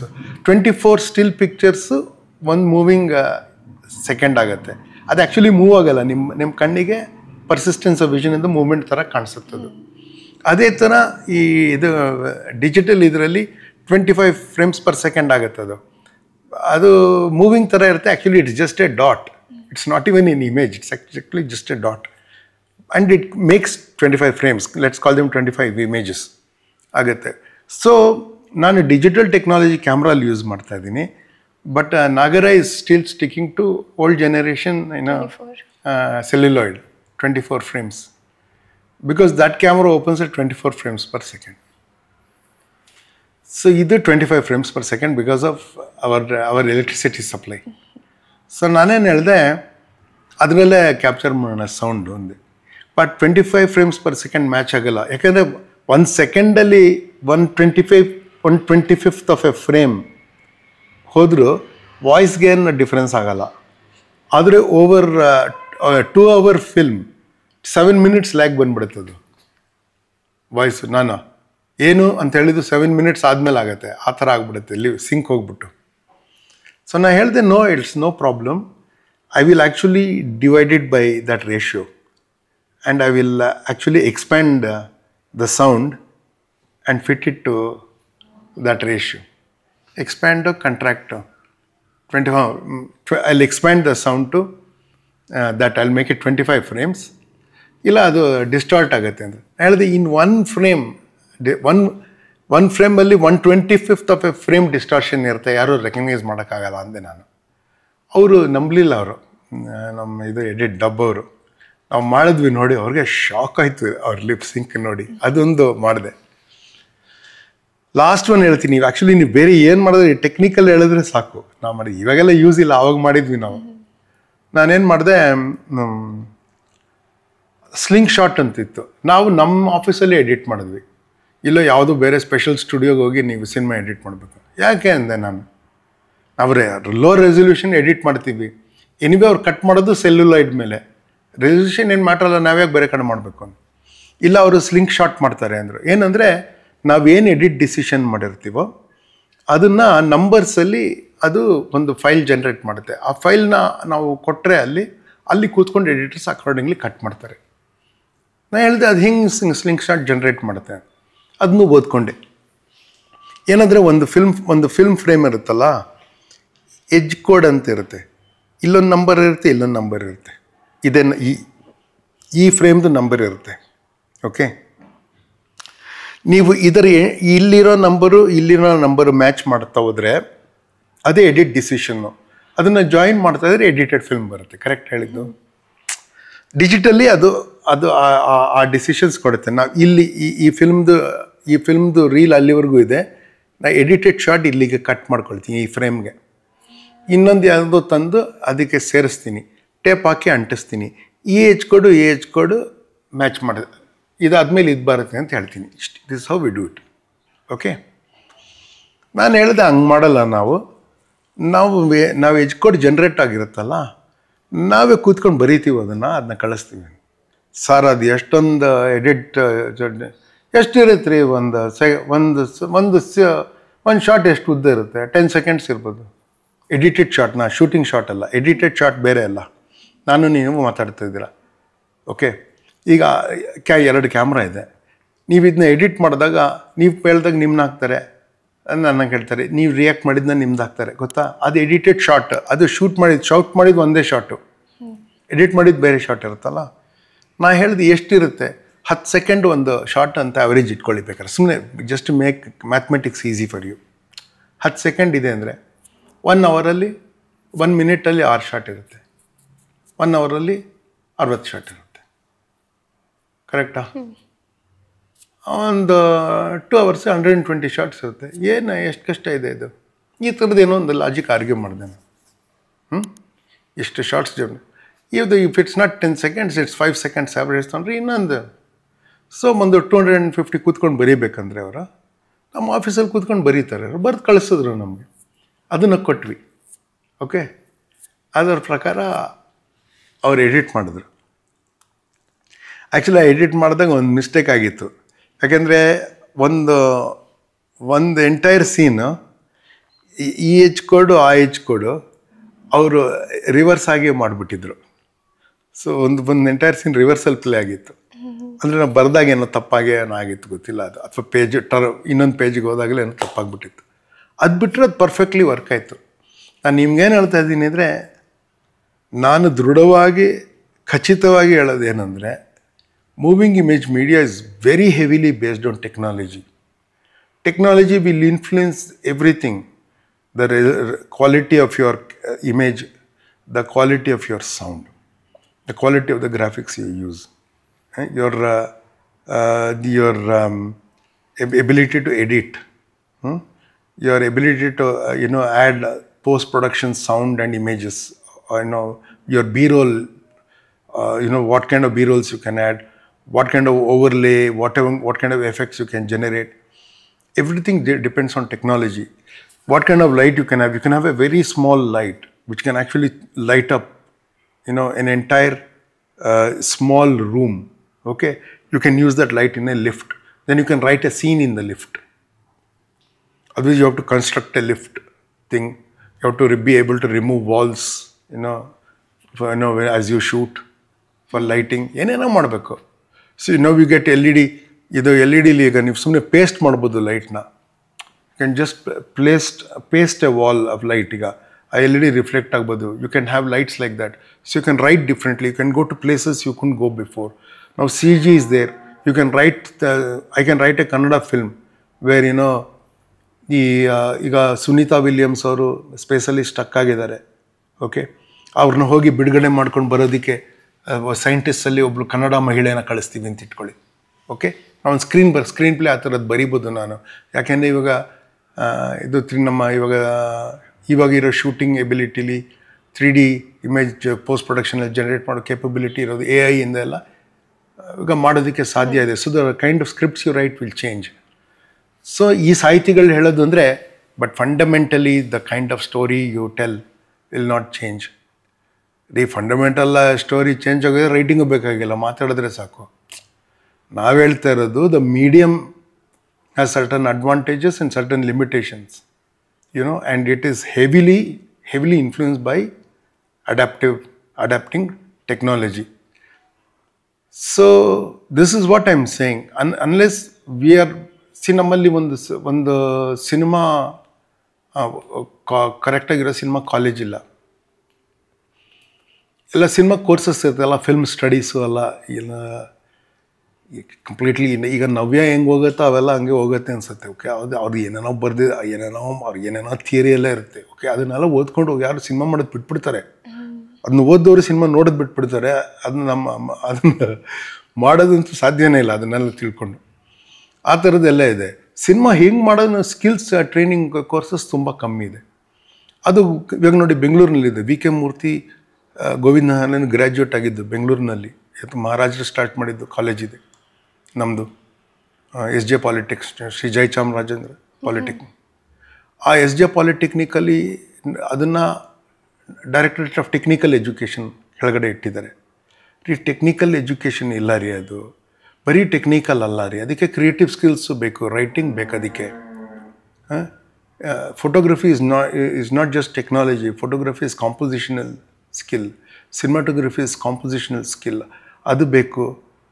ಅದಕ್ಕೆ ಪೊಯೆಟ್ರಿ ಬೇಕು ರೀ, ಅದಕ್ಕೆ ಮ್ಯೂಸಿಕ್ ಬೇಕು. ಅದು ಟೆಕ್ನಾಲಜಿ ಮಾತ್ರ ಅಲ್ಲ. ಅಂದರೆ ಕರ್ನಾಟಕ ಗೌರ್ಮೆಂಟಲ್ಲಿ ಕೇಳೋರು ಯಾರೂ ಇಲ್ಲ. ಮತ್ತು ನಮ್ಮ ಲಂಕೇಶ್ವರ ಹೇಳ್ದಂಗೆ ಅವ್ರನ್ನ ಅವಿವೇಕಿಗಳು ಅನ್ನೋದಕ್ಕಿಂತ ಖಾರವಾದ ಕೆಟ್ಟ ಭಾಷೆಯಲ್ಲಿ ಮಾತಾಡಬೇಕು ಅಂತ ನಮ್ಗೆ ಅನಿಸುತ್ತೆ. ಅಂದರೆ ಒಂದು ಮುಂದೆ ಯಾರಿಗೂ ಬರೋಕ್ಕೆ ಬಿಡೋದಿಲ್ಲ. ಬಟ್ ಈಗ ಅವರು ಬೇಕಾಗಿಲ್ಲ, ನಮಗೆ ಗೌರ್ಮೆಂಟ್ ರೆಕಗ್ನಿಷನ್ ಬೇಕಾಗಿಲ್ಲ ರೀ. ಆ್ಯಕ್ಚುಲಿ ಕರ್ನಾಟಕ ಗೌರ್ಮೆಂಟ್ ವ್ಯಾಲಿಡೇಟ್ ಮಾಡಿದ್ದೆ ನಿಮ್ಮ ವಿದ್ವತ್ತು ಅಂದರೆ ಅದಕ್ಕೇನು ಬೆಲೆ ಇಲ್ಲ ರೀ. ಅದನ್ನ ವ್ಯಾಲಿಡೇಟ್ ಮಾಡೋಕ್ಕೆ ಏನು ಯೋಗ್ಯತೆ ಇದೆ ಇಲ್ಲಿ ಕೂತ್ಕೊಂಡಿರೋ ನಮ್ಮ ಸರ್ಕಾರಿ ಆಫೀಸರ್ಗಳಿಗೆ ಏನು ಗೊತ್ತಿರುತ್ತೆ ರೀ, ಆಯಿತಾ? ಅದಕ್ಕೆ ನಾ ಹೇಳೋದು ಈಗ ಬದಲಾಗಿದೆ. ಆದರೆ ಇಂಡಸ್ಟ್ರಿಯವ್ರಿಗಾರು ಅವ್ರಿಗೊಂದು ಸ್ಕಿಲ್ಸ್ ಟ್ರೈನಿಂಗ್ ಸ್ಕೂಲ್ ಮಾಡಬೇಕು ಅಂತ ಆಸೆ ಇರಬೇಕಲ್ಲೇನು ರೀ. ಫಿಲ್ಮ್ ಚೇಂಬರ್ ಅಂತಿದೆ, ಅವ್ರಿಗೊಂದು ಸ್ಕಿಲ್ಸ್ ಟ್ರೈನಿಂಗ್ ಸ್ಕೂಲ್ ಮಾಡಬೇಕು ಅಂತ ಆಸೆ ಇರಬೇಕಲ್ಲ. ನಾನೊಂದು 10-15 ವರ್ಷ ಪ್ರಯತ್ನ ಪಟ್ಟಿದ್ದೀನಿ ಮಾಡೋದಕ್ಕೆ. ಎಲ್ಲ ಹಿರಿಯ ಕನ್ನಡಿಗರು, ದರಿದ್ರ ಸಾಹಿತಿಗಳು ನಮಗೆ ಮಾಡೋಕ್ಕೆ ಬಿಟ್ಟಿಲ್ಲ. ಈಗ ಮಾಡೋದಕ್ಕೆ ಕಷ್ಟ ಇದೆ. ನನ್ನ ವಯಸ್ಸಲ್ಲಿ ಈಗ ನಂಗೆ ಮಾಡೋದಕ್ಕೆ ಕಷ್ಟ ಇದೆ. ಯಾಕೆಂದರೆ ನನಗೆ ತುಂಬ ಬ್ಯುಸಿ ಇದೆ. ನನಗೆ I am very popular in other language I am very popular ನನ್ನ ಮಟ್ಟಿಗೆ ರೀ. ಇವರಷ್ಟು ಈ ಕನ್ನಡ ಸಾಹಿತಿಗಳು ಅಷ್ಟು ಪಾಪ್ಯುಲರ್ ಇಲ್ಲದೆ ಇರ್ಬೋದು, ಆದರೆ ನನ್ನ ಮಟ್ಟಿಗೆ ನಾನು ಪಾಪ್ಯುಲರ್ ಇದ್ದೀನಿ. ಅವ್ರು ಏನಾರು ತಿಳ್ಕೊಳ್ಳಿ, ನನಗೆ ಸಂಪಾದನೆ ಇದೆ.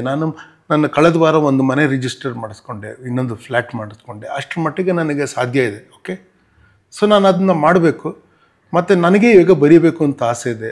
ಓಕೆ, ನಾನು ಬರೆಯೋದು ಸಾಹಿತ್ಯ ಇರೋದಿಲ್ಲ, ನನಗನ್ಸಿದ್ದೆ ನಾನು ಬರೀತೀನಿ. ಅವ್ರನ್ನ ನನ್ನ ಜೊತೆ ಸೇರಿಸ್ಕೊಳ್ಳೋದು, ಅವ್ರ ಜೊತೆ ನನ್ನ ಸೇರಿಸ್ಕೊಳ್ಳೋದು ಬೇಕಿಲ್ಲ. ಆದರೆ ನಾನು ಮಾಡ್ತೀನಿ. ಬಟ್ ನಾನು ನಿಮಗೆಲ್ಲ ಹೇಳ್ತೀನಿ, ಈಗ ನಾನು ನಿಮಗೆ without being an expert on film technology, ನಾನು ಸಿನಿಮಾ ಮಾಡ್ಬೇಕಾದ್ರೆ ನಾನು ಏನೇನು ಮಾಡಿಕೊಂಡು ಆ ಥರ ಇನ್ನೇ 360 ಡಿಗ್ರೀಸ್ ಸಿನಿಮಾ ಹೆಂಗಿರಬೇಕು ಮುಂದೆ, moving images with AI, machine learning, CG ಹೆಂಗೆ ಇರುತ್ತೆ, ಸಾಫ್ಟ್ವೇರ್ 2 ಹೆಂಗೆ ಬಳಸಬೇಕು, ನೀವು Web 3 ಹೆಂಗೆ ಬಳಸಬೇಕು, ಈ ಥರ ಎಲ್ಲ ನಿಮ್ಮ ಜೆನರೇಷನ್ಗೆ ಹೇಳ್ಕೊಡೋಕ್ಕೆ ಯಾರ್ಯಾರು ಇರಬೇಕಲ್ವೇನ್ರಿ? ನೀವು ಅದನ್ನು ಕಲಿಬೇಕು ಅಂದರೆ unfortunately now you have to depend on other language people. Because, see, there may be Kannadigas who can teach, but they will not be allowed to. Because ಎಲ್ಲರೂ ಕನ್ನಡದಲ್ಲಿ ಈ ದೊಡ್ಡ ಸಾಹಿತಿಗಳು, ದೊಡ್ಡ ಫಿಲ್ಮ್ ಮೇಕರ್ಸೇ, ಮತ್ತು ಕಸ್ಟೋಡಿಯನ್ಸು, ಭದ್ರಕೋಟೆ ಕೀಪರ್ಸ್ ಯಾರ್ಯಾರು ಇರ್ತಾರೋ ಅವರು ಹೊಟ್ಟೆ ಕಿಚ್ಚಿಂದ, ತಾತ್ಸರದಿಂದ, ಮತ್ಸರದಿಂದ ನಿಮಗೆ ಮಾಡೋದಕ್ಕೆ ಬಿಡೋದಿಲ್ಲ ನಿಮ್ಗವರು. So you have that problem. ನೀವು ನಿಮ್ಮ ಕಾಲೇಜಲ್ಲಿ ಇವಾಗ for instance I'll be really impressed by them if they do this. Okay, 1 month workshop ಮಾಡಬೇಕು ಅವರು new image media. 1 month workshop. ಬರೀ ಕಮ್ಯುನಿಕೇಷನ್ ಸ್ಟೂಡೆಂಟ್ಸ್ಗೆ ಮಾತ್ರ ಅಲೋ ಮಾಡ್ತೀವಿ ಇದು. ಇಂಗ್ಲೀಷ್ ಲಿಟ್ರೇಚರ್ ಸ್ಟೂಡೆಂಟ್ಸ್ಗೆಲ್ಲ ಮಾಡ್ತೀವಿ ಆ ಥರ ಮಾತಾಡಬಾರ್ದು ಅವರು. They should find A season and say for 1 month intensive course, okay, we will do. It may need not be present students. It can be any students. They should not ask for the basic qualification they should ask for should be a working knowledge of English and a working knowledge of Kannada. It will be useful. Not mandatory you should make, because there is no great literature in Kannada on how to make films or AI or something, okay? Working knowledge of English ಇರಬೇಕು. ಯಾಕಂದರೆ specialist ಯಾರು ಬಂದು ಹೇಳ್ಕೊಡ್ತಾರೋ ಎಲ್ರಿಗೂ ಸ್ವಲ್ಪ ಮಟ್ಟಿಗೆ English ಬರುತ್ತೆ. ಪ್ರಾಕ್ಟೀಷ್ನರ್ಸ್ಗೆ, illiterate ಪ್ರಾಕ್ಟೀಷ್ನರ್ಸ್ಗೂ ಸ್ವಲ್ಪ ಮಟ್ಟಿಗೆ ಇಂಗ್ಲೀಷ್ ಬರುತ್ತೆ. ಏನೇ ಭಾಷೆಯಲ್ಲಿ ಮಾತಾಡ್ತಾ ಇದ್ರು ಇದು ಲೆನ್ಸು, ಇದು ಪೋಲರೈಸರು, ಇದು ಎಲ್ಲ ಹೇಳೋಕ್ಕೆ ಬರುತ್ತೆ ಅವ್ರಿಗೆ. ಓಕೆ, ನೀವು ಮಾಡಿದ್ರೆ ಐ ಆಮ್ ಟೆಲಿಂಗ್ ಯು, ನಾಳೆ ಟೀಚಿಂಗಿಗೆ, ಶಿಕ್ಷಣಕ್ಕೆ, ಡಿಸ್ಟೆನ್ಸ್ ಎಜುಕೇಷನ್ಗೆ, ಡಿಸ್ಟೆನ್ಸ್ ಸರ್ಜರಿಗೆ, ಡಿಸ್ಟೆನ್ಸ್ ಮೆಡಿಕಲ್ ಕೇರ್ಗೆ, ಡಿಸ್ಟೆನ್ಸ್ ಕೋರ್ಟಲ್ಲಿ ಜಡ್ಜ್ಮೆಂಟ್ ಕೊಡೋದಕ್ಕೆ, ಟು ಪ್ರೆಸೆಂಟ್ ವಿಡಿಯೋ ಅಲ್ಲ in court, online simultaneously from multiple sources, ಎಲ್ಲದಕ್ಕೂ you should know moving image media ನಾವು. What you will learn in 5 years for a postgraduate, you will learn in 1 month. ಅವ್ರು ಕಲ್ತಿರೋದೆಲ್ಲ ಅಲ್ಲಿ ಹೇಳ್ಕೊಟ್ಟಿದ್ದೆಲ್ಲ ಹೇಳ್ಕೊಡೋಕೆ ಅಗತ್ಯ ಇಲ್ಲ ನಮಗೆ. But what you may learn from film studies, cultural studies ಅವೆಲ್ಲ ಇರುತ್ತಲ್ಲ, ಅದಕ್ಕಿಂತ ಜಾಸ್ತಿ ಇದರಲ್ಲಿ ಗೊತ್ತಾಗ್ಬಿಡುತ್ತೆ ನಿಮಗೆ. ತಿಂಗಳಲ್ಲಿ ಪ್ರತಿ ದಿನ ಒಂದು ಸಿನಿಮಾ ನೋಡೋದು. We will see 1 film every day which specializes in one aspect of film making. ಅದು ನಾನು ಕಂಡಕ್ಟ್ ಮಾಡ್ತೀನಿ. I bring resource people and we will train you. ಈ ಪ್ರೆಸೆಂಟ್ ಸ್ಟೂಡೆಂಟ್ಸ್ಗೂ ಹೋಗೋಕ್ಕೆ ಅವ್ರು ಬಿಡಬೇಕು. ಅವರು they should give that 1 month off. ರೀ ವಾಟ್ ವಿಲ್ ಯು ಡೂ ರೀ ಇನ್ ಕ್ಲಾಸ್ ರೂಮಲ್ಲಿ ಕೂತ್ಕೊಂಡು? It's a stupid idea. You tell them to do. They'll be a pioneering thinking ahead college. ಕರ್ನಾಟಕದಲ್ಲಿ ಆ ಥರದ ಆ್ಯಟಿಟ್ಯೂಡೇ ಇಲ್ಲ. ದಿಸ್ ಈಸ್ ಎ ಕರ್ನಾಟಕದಲ್ಲಿ forward thinking intelligence is zero. It doesn't exist. ಯಾರೇ ಮಾಡಿದ್ರು ಇಟ್ ವಿಲ್ ಬಿ ಗ್ರೇಟ್. ಯಾರೇ ಮಾಡಿದ್ರು it will be terrific. It will be. ಈಗ ನಾನು ಒಬ್ಬನೇ ಮಾಡೋದಕ್ಕಾಗೋದಿಲ್ಲ ನನಗೆ. C, I don't have marketing time, marketing skills. I don't have marketing energy for it. Okay, I don't have partners who will come without a big institutional support. If somebody does it, I will come and do, and I don't want 1 rupee from it. I want you to charge for that course, okay, 5 lakh rupees. You'll be full, you understand? 1 month, 5 lakh rupees you charge, people will come. Because young people are smarter than all these taleketta buddhijivis. Young people are smarter, will come. Because they understand what their future is. And these people are in the way. You cannot go up past them easily. You should go around them. ಯಾವ established ಸಿಸ್ಟಮಲ್ಲೂ entrenched ಇವರು ನಿಮ್ಮ professor ಅವ್ರಲ್ಲೇನೋ what nonsense will not ಅಲ್ಲ ಅಂದ್ಬಿಡ್ತಾರೆ. ಬಿಡೋದಿಲ್ಲ ಅವ್ರು ಮಾಡೋಕ್ಕೆ. But you try, or you do a collective. You ask, you get. If you do it, don't charge 5 lakhs, charge a smaller amount. See what it costs you to find a place to do it. I'll stay in Mangalore for 1 month and I'll do, at no cost. You don't have to pay me. You have to pay the resource people I'll bring. Some small amount, I'll bring people. I'll bring people from Bombay, from Kolkata, I'll bring to come and teach you. I'll take a note of it. Yeah? So lastly, sir, what would you suggest for our aspiring future filmmakers? See, what I told you first, okay, you need to train because this is heavily technology based and you should know what the future will do. You must go through this training program. The second thing is, once you're free from college, okay, colleges are prisons. Once you're free from college, don't take a job immediately. Okay, ಮನೇಲಿ ಕೆಲಸದ ಕಷ್ಟ ಇದ್ದರೆ ನಾನು ಈ film ಲೈನ್ಗೆ ಬರಬೇಡಿ ಅಂತೀನಿ. High risk line ಇದು, ಓಕೆ, ಬರಬೇಡಿ. ಓಕೆ, ಬಟ್ ಮನೇಲಿ ತುಂಬ ಒತ್ತಡ ಇಲ್ಲದಿದ್ರೆ ನಿಮಗೆ ತಿರ್ಗಾ ಸ್ವಲ್ಪ ಓದೋಕ್ಕೆ ಬಿಡ್ತಾರೆ, ಕಲಿಯೋಕ್ಕೆ ಬಿಡ್ತಾರೆ ಅಂದರೆ at least for 1 or 2 years, I suggest 2 years if possible, but at least 1 year, okay, you go to a guru and learn filmmaking. How do you do that? Okay, ಗುರು ಶಿಷ್ಯ ಸಂಬಂಧದಲ್ಲಿ ಮಾಡಬೇಕು.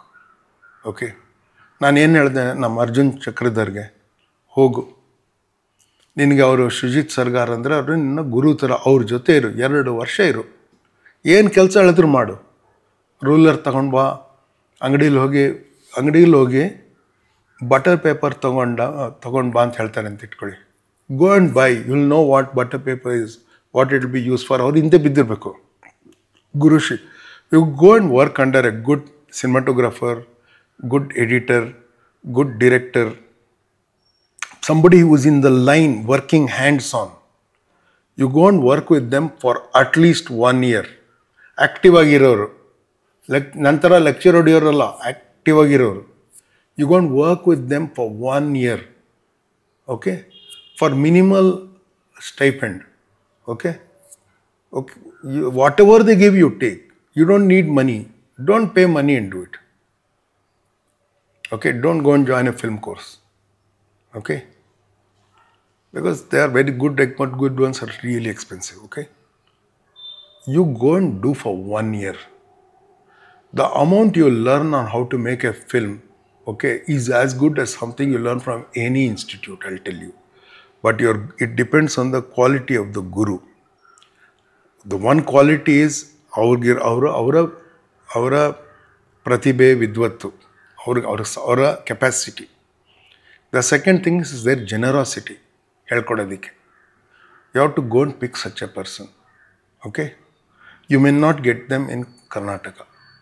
Okay, go to Bombay or go to Hyderabad or go to Chennai in South India. Okay? If you do that, in 1 year, you will thank me for this advice. This is what I'm telling young people. In Karnataka, are there good people? There may be, but I can't afford, I don't want to take the risk of recommending somebody. The culture here is not professional. I'm sorry to say. Yes, sir. Thank you so much for giving your time. It was really informative and inspiring as well. Thank you. So thank you so much, sir. Thank you.